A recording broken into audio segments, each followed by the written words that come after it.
ตัวบองបាទជំរាបសួរบองឈ្មោះគេចាបងខ្ញុំឈ្មោះពេជ្រសុផលបងនៅកសិករនៅខាងភូមិសម្បុកអ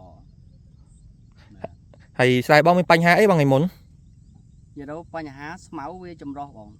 ចម្រុះមានទាំងប្រភេទស្មៅក្បាលធំកក់ហើយនឹងដែលយើងហៅថាស្មៅយួននោះហើយនឹងស្មៅហុយច្រើនជាងគេបាទបងហើយថ្ងៃមុនយើងប្រើផលិតផលអីដែរបងនេះបងនេះប្រើ UT កម្ចាត់បង UT កម្ចាត់ទេក្នុងមួយកញ្ចប់នេះយើងនិយាយទៅបើសិនជានិយាយពីកម្ចាត់គឺបានគ្រប់មុខបងគ្រប់មុខទាំងអស់បាទបង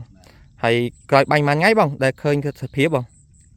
មិនយូរជាង3ថ្ងៃទេបង3ថ្ងៃខ្ញុំយកខ្ញុំវាយឲ្យ3ថ្ងៃប៉ុន្តែរយៈពេល1ថ្ងៃហ្នឹងស្រូវស្មៅយើងចាប់ដើមសពូនទៅហើយបាទហើយក្រោយពី3ថ្ងៃហ្នឹង